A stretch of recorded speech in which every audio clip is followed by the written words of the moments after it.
సరే, కేసీఆర్ హయాంలోని ఏ పథకాలు ఆగిపోయాయో చెప్పాలని రేవంత్ అంటున్నాడు కదా. ఆయన కళ్ళు తెరిపించే నిజాలను మనం ఇప్పుడు చూద్దాం, ప్రజలకు చెప్దాం. సో రేవంత్ రెడ్డి అడుగుతున్నాడు ఏ పథకాలు ఆగిపోయినాయని, ఇష్టం వచ్చినట్టు అడ్డగోలుగా మాట్లాడుతున్నాడు. వాస్తవాలు ఏంటి అని అంటే మనం ఇక్కడ ఒక్కసారి చూద్దాం. పేదింటి ఆడబిడ్డలకు ప్రసవం భారం కాకూడదు అని కేసీఆర్ కిట్ ఇచ్చిండు కేసీఆర్. మరి ఆడబిడ్డ పుడితే 13,000, అబ్బాయి పుడితే 12,000 ఇచ్చేవాళ్ళు. తల్లి బిడ్డలు వాడుకునే విధంగా అన్ని వస్తువులతో కేసీఆర్ కిట్ ఉంది. మరి రేవంత్ రెడ్డి కేసీఆర్ కిట్ను ఇస్తున్నాడా లేదా ఆపేసిండా? ఈ విషయం ప్రజలను అడిగితే అర్థమవుతుంది.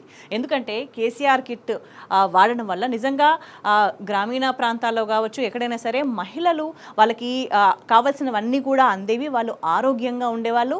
అండ్ ఈ పథకాల వల్ల కూడా ప్రభుత్వ ఆసుపత్రుల్లో ప్రసవాలు జరిగేవి, మ్యాక్సిమం నార్మల్ డెలివరీస్ జరిగేవి. ఎందుకంటే వాళ్ళు హెల్తీగా ఉండేవాళ్ళు.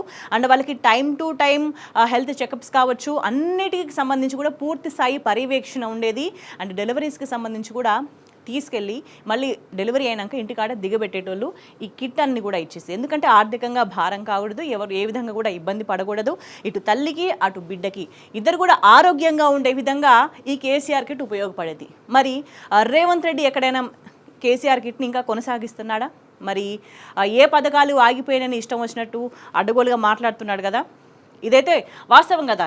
ఈ పథకం అయితే ఇవ్వట్లేదు, ఆపేసిండు. ఇక నెక్స్ట్ చూసుకుంటే దళిత బంధుకు సంబంధించి దళిత కుటుంబాలు ఆర్థికంగా నిలదొక్కుకోవడానికి దళిత బంధు స్కీమ్ని తీసుకొచ్చిండ్రు కేసీఆర్. సో 10 లక్షలతో స్వయం ఉపాధికి ఊతమిచ్చిండ్రు. 12 లక్షలు ఇస్తానని ప్రగల్భాలు పలికిండు రేవంత్ రెడ్డి. మరి దీనికి సంబంధించి ఎన్నికల ముందు ఇష్టం వచ్చినట్టు అడ్డగోలుగా మాట్లాడిండు. ఎక్కడైనా మరి దళిత బంధును రేవంత్ రెడ్డి ఇస్తున్నాడా అనంటే ఆన్సర్ ప్రజలే చెప్తారు, నో అనేదే కనిపిస్తుంది. సో ఎవరికైనా వచ్చిందా మరి లేదా ఎక్కడ కూడా రానప్పుడు మరి ఈ పథకం ఆగిపోయినట్టే కదా, దళిత బంధును ఆపేసినట్టే కదా. ఇంతకుముందు కేసీఆర్ కిట్ని ఆపేసిండు, ఇక్కడ దళిత బంధును కూడా ఆపేసిండు. ఈ విషయం చాలా స్పష్టంగా అర్థమవుతుంది. ఎక్కడ ఆపేసినా అని అడుగుతున్నాడు కదా. ఇంకా చాలా లిస్ట్ ఉంది ఏమేమి ఆపేసిండో రేవంత్ రెడ్డి చూద్దాం. బీసీ సంక్షేమానికి సంబంధించి బీసీ బంధు. సో బీసీ బంధు కింద కేసీఆర్ 1,00,000 ఇచ్చేవాళ్ళు. మరి ఈ పథకాన్ని రేవంత్ అమలు చేస్తున్నాడా?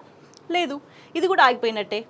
గొర్రెల పంపిణీకి సంబంధించి చూసుకుంటే గొల్ల కురుమల స్వయం ఉపాధి కోసం ఈ ప్రత్యేక పథకాన్ని తీసుకొచ్చిండ్రు. 20 గొర్రెలు ఒక పోతుతోని గొర్రెల యూనిట్ని ఇచ్చేవాళ్ళు. దేశమంతా కూడా ఈ స్కీమ్ను ప్రశంసించింది. మరి ఈ పథకాన్ని కూడా రేవంత్ అమలు చేస్తున్నాడంటే అమలు చేయట్లేదు. ఏమేమి అమలు చేయట్లేదు అని మాట్లాడిండు కదా. ఇది లిస్ట్. ఇక నెక్స్ట్ చూసుకుంటే రైతు బంధు ప్రధానంగా దీనికి సంబంధించి రైతుకు పెట్టుబడి సాయం పథకం ఇదే కేసీఆర్ తెచ్చిన విప్లవాత్మక పథకం ఇది. కేసీఆర్ 70,000 కోట్ల రూపాయలు ఇచ్చిండ్రు. కేసీఆర్ 12,000 ఇస్తుంటే నేను 15,000 ఇస్తానని రేవంత్ ప్రగల్భాలు పలికిండు. మరి ఈ ఇస్తున్నాడా?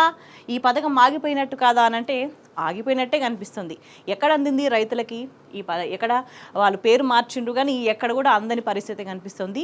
ఈ పథకాలు అమలు చేయకపోవడం వల్ల అనేక మంది రైతులు వ్యవసాయం చేసుకోలేక ఆత్మహత్యలకు పాల్పడుతున్న దుస్థితి కనిపించింది. ఇది ఆగిపోయిందనడానికి రైతుల ఆత్మహత్యలే నిదర్శనంగా కనిపిస్తున్నాయి. సో ఇక్కడ కూడా రేవంత్ రెడ్డి మాట్లాడింది మళ్ళీ అబద్ధమైనది చాలా స్పష్టంగా అర్థమైపోయింది. మరో కీలకమైన పథకం రైతు బీమా. రైతును రాజుగా చేసిండు కేసీఆర్. అన్ని రకాలుగా రైతుకు అండగా నిలిచాడు. ప్రమాదవశాత్తు రైతు చనిపోతే ఆ కుటుంబం ఆర్థికంగా చితికిపోకుండా ఆలోచన చేసిండు కేసీఆర్. 5 లక్షల రైతు బీమాను అమలు చేసిండు. మరి ఈ పథకాన్ని రేవంత్ రెడ్డి అమలు చేస్తున్నాడా అంటే లేని పరిస్థితి ఎక్కడ కూడా. ఎందుకంటే ఒకవైపు వ్యవసాయం చేసుకునే విధంగా ఎటువంటి పరిస్థితి లేదు రేవంత్ సర్కారు హయాంలో. సో అనేక విధాలుగా రైతులు ఇబ్బంది పడి ప్రాణాలు కోల్పోతున్నారు. ప్రాణాలు కోల్పోతే ఆ కుటుంబం రోడ్డున పడ్డట్టు అయిపోయింది రేవంత్ హయాంలో. సో ఇక్కడ కూడా రైతు బీమాని అమలు చేయట్లేదు అనే విషయం చాలా స్పష్టంగా మనకు అర్థమవుతుంది. ఇంకోవైపు చూసుకుంటే డబల్ బెడ్రూమ్ ఇల్లు. సో నిరుపేదలు ఆత్మగౌరవంతో బతికే విధంగా తీసుకొచ్చిన పథకం డబల్ బెడ్రూమ్ స్కీమ్. మరి దీన్ని రేవంత్ సర్కార్ అమలు చేస్తుందా? కేసీఆర్ కట్టిన లక్షల ఇండ్లను కబ్జాలు చేస్తున్నారు. ఒకవైపు చూసుకుంటే ఇందిరమ్మ ఇండ్లు అంటూ పేదలను మోసం చేస్తున్నారు. ఖచ్చితంగా ఎవరికి నచ్చితే వాళ్ళకే ఇచ్చుకుంటామని బాహాటంగా కాంగ్రెస్ నాయకులు మాట్లాడుతున్న పరిస్థితి కనిపిస్తుంది. 50,000 ఇస్తేనే ఇల్లు ఇస్తాం, ఇంకా రకరకాల ఇష్టం వచ్చినట్టు మాట్లాడుతున్నారు. అది కూడా అదే పరిస్థితి కనిపించట్లేదు. మరి రాష్ట్ర వ్యాప్తంగా ఇందిరమ్మ ఇండ్లకు సంబంధించి మోసం జరుగుతుంది. ఈ మోసానికి సంబంధించి మరి ఆందోళనలు కనిపిస్తలేవా రేవంత్ అని ప్రజలు ప్రశ్నిస్తున్న పరిస్థితి కనిపిస్తుంది. సో ఇది కూడా డబుల్ బెడ్రూమ్ పథకాన్ని కూడా ఆపేసిందే కనిపిస్తుంది. ఇంకో పథకం ఫీజు రియంబర్స్మెంట్కి సంబంధించి స్కాలర్షిప్స్ వీటన్నిటిని ఆపేసిండు రేవంత్ రెడ్డి. విదేశీ విద్యా పథకం అమలవుతుందా అంటే లేదు అనేది ఆన్సర్ వస్తుంది. ఎంతోమంది విద్యార్థులు ఇబ్బంది పడుతున్న పరిస్థితి కనిపిస్తుంది. పేద బడుగు బలహీన వర్గాలకు సంబంధించిన వాళ్ళంతా కూడా సో ఈ పథకాన్ని ఉపయోగించుకొని సో వాళ్ళ జీవితాలు మార్చుకొని వాళ్ళ భవిష్యత్తును మార్చుకునే విధంగా తోడ్పడేది. కానీ రేవంత్ రెడ్డి వీటన్నిటిని ఆపేయడం వల్ల మొత్తం ఆగమాగం అయిపోయిన సిచ్యువేషన్ కనిపిస్తుంది. ఇవన్నీ కూడా విద్యార్థులకు సంబంధించినవే కదా. మరి విద్యాశాఖ మంత్రిగా కూడా తమరే ఉన్నారు కదా రేవంత్ అని ప్రజలు ప్రశ్నిస్తున్నారు. విద్యాశాఖను ఉద్ధరిస్తాను అని డైలాగులు అయితే కొట్టినావు, మరి ఎందుకు అమలు చేయట్లేదు? పేద పిల్లల చదువు చక్కగా సాగొద్దా? ఇదే కాంగ్రెస్ సర్కార్ కుట్ర అనే విషయం ప్రజలు చాలా స్పష్టంగా అర్థం చేసుకునే పరిస్థితి కనిపిస్తుంది. సో ఇవన్నీ కూడా రేవంత్ రెడ్డి ఆపేసిండు. మరి పైకి చూస్తేనేమో ఏం ఆపేసినా అనేది క్వశ్చన్ చేస్తే సరిపోతుందా? అబద్ధం నిజమైపోతుందా? కాలేదు.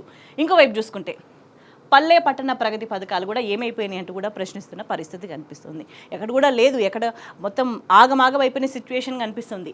కేసీఆర్ ప్రభుత్వం తెలంగాణ పల్లెలు పట్టణాలంటే దేశానికి ఆదర్శంగా ఉండేవి. స్వచ్ఛ పల్లెలు స్వచ్ఛ పట్టణాల ర్యాంకింగ్స్లో తెలంగాణనే అగ్రస్థానంలో ఉండేది. మరి ఈ పథకం అమలవుతుందా అనంటే రేవంత్ రెడ్డిని అడిగితే ఆన్సర్ లేదు అనేది. కానీ ఆయన మాత్రం అబద్ధాలు మాట్లాడతాడు. ఏది ఆపినా అని చెప్పేసి మళ్ళీ ఉల్టా క్వశ్చన్ చేస్తుంటాడు. ఇంకొక కీలకమైన పథకం కంటి వెలుగుకు సంబంధించి కంటి వెలుగు పథకాన్ని ఎందుకు ఆపేసిండు అనేది ఆయనకే తెలవాలి. డయాలిసిస్ సెంటర్లు కీలకంగా డయాలిసిస్ సెంటర్లు రాష్ట్ర వ్యాప్తంగా కూడా ఇది డయాలిసిస్ అనేది చాలా క్లిష్టమైన ప్రక్రియ ఉంటుంది. ఆ పేషెంట్స్ కూడా చాలా పెయిన్ఫుల్గా ఉంటుంది. దాంతోపాటు వాళ్ళ ఫ్యామిలీస్ కూడా ఇబ్బంది పడే సిచ్యువేషన్ ఉంటుంది. సో దీన్ని ఎఫోర్డ్ చేసుకోలేని వాళ్ళందరికీ కూడా కేసీఆర్ హయాంలో డయాలిసిస్ సెంటర్లను ఏర్పాటు చేసి వాళ్ళకి వెసులుబాటు కల్పించే విధంగా చేసిండ్రు. సో వాళ్ళంతా కూడా ప్రభుత్వం మారంగానే రేవంత్ రెడ్డి అధికారంలోకి రాగానే వాళ్ళంతా కూడా ఆగమైపోయిన సిచ్యువేషనే కనిపిస్తుంది. ఎంత మానవత్వం లేని మనిషి అయితే ఇటువంటి వాటన్నిటిని కూడా ఆపిస్తాడు అనేది ప్రజల్లో ప్రధానంగా చర్చ జరుగుతుంది. ఇంకోవైపు డయాగ్నోస్టిక్ సెంటర్లు ఎందుకు మూతపడ్డాయి? సో ప్రధానంగా ఏదైనా డిసీజ్ ఇబ్బంది వచ్చినా కూడా అనారోగ్యం కలిగినా కూడా వాటికి సంబంధించి టెస్టులు చేయించుకోవడానికే బాగా డబ్బులు ఖర్చు అయ్యే పరిస్థితి కనిపిస్తుంది. గత సర్కార్ హయాంలో కేసీఆర్ హయాంలో డయాగ్నోస్టిక్ సెంటర్లు కూడా ఉండేవి. రోగ నిర్ధారణకు సంబంధించి ఇదంతా కూడా ప్రభుత్వమే అన్నీ చేయించేది. సో రేవంత్ రెడ్డి వచ్చిన తర్వాత ఇవి కూడా మూతపడ్డ పరిస్థితి కనిపిస్తుంది. ఏదైనా ఆరోగ్య సమస్య వచ్చినప్పుడు మళ్ళీ ప్రైవేట్కి వెళ్లాల్సిన పరిస్థితి, వేలకు వేలు ఖర్చు పెట్టుకొని ప్రజలంతా కూడా ఇబ్బంది పడాల్సిన పరిస్థితి నెలకొన్నది. ఎందుకు ఇవన్నీ కూడా మూతపడ్డాయి అనేది ప్రజలు ప్రశ్నిస్తున్నారు. వెల్నెస్ సెంటర్లు కూడా ఎందుకు మాయమైనాయి అనేది మరో ప్రశ్న. బతుకమ్మ చీరల పథకం ఏమైపోయింది? దీని గురించి అయితే చాలా ఇష్టం వచ్చినట్టు అబద్ధాలు మాట్లాడినారు. ఇప్పుడు ఇస్తాం అప్పుడు ఇస్తామన్నారు. మళ్ళీ ఒకనొక సందర్భంలో ఇచ్చేసినామని కూడా చెప్పుకున్నారు. అట్లా చెప్పుకోవడానికి సిగ్గన్నా ఉండాలని మహిళలు మాట్లాడుకుంటున్న పరిస్థితి రాష్ట్ర వ్యాప్తంగా. ఇంకోవైపు చేప పిల్లల పంపిణీ పథకాన్ని ఎందుకు అటకెక్కించడం అనేది ఇంకొక ప్రధాన ప్రశ్న కనిపిస్తుంది. సో ఇవన్నీ చూసుకుంటే మనం లిస్ట్ ఇదంతా కనిపిస్తుంది. ఏ పథకాన్ని కేసీఆర్ హయాంలో ఉన్న ఏ పథకాన్ని నేను ఆపేసినా అని రేవంత్ రెడ్డి క్వశ్చన్ చేసిండు కదా. ఇవన్నీ కూడా ఆగిపోయినాయి. మిస్టర్ రేవంత్ రెడ్డి ముఖ్యమంత్రి గారు ఇవన్నీ మీరు ఆపేసిండ్రు. ఇవన్నీ ఆపేయడం వల్ల ప్రజలంతా చాలా చాలా చాలా ఇబ్బంది పడుతున్నారు. మిమ్మల్ని ఇష్టం వచ్చినట్టు తిట్టుకుంటారు. మీరు అసమర్థత, మీ ప్రభుత్వం అసమర్థ ప్రభుత్వం అని ప్రజలంతా ఆగమైపోతున్న సిచ్యువేషన్ కనిపిస్తుంది. ప్రజల ప్రాణాలు పిట్టలాగా రాలిపోతున్న పరిస్థితి కనిపిస్తుంది. అయినా కూడా ఇంకా కూడా అక్కసుతో మాత్రమే ముఖ్యమంత్రి స్థాయిలో ఉన్నారు. ముఖ్యమంత్రిలాగా వ్యవహరిస్తే బాగుంటుందని ప్రజలు ఇప్పటికైనా కోరుకుంటున్నారు. సంవత్సరంన్నర అయిపోయింది అధికారంలోకి వచ్చి. ఇప్పుడు కూడా వైఖరి మార్చుకోకపోతే ఎట్లా అనేది ప్రజలు ఆందోళన చెందుతున్న పరిస్థితి కనిపిస్తుంది. ఇప్పటికైనా అబద్ధాలు మాట్లాడడం మానుకోవాల్సిన అవసరం చాలా స్పష్టంగా కనిపిస్తుంది మిస్టర్ సీఎం.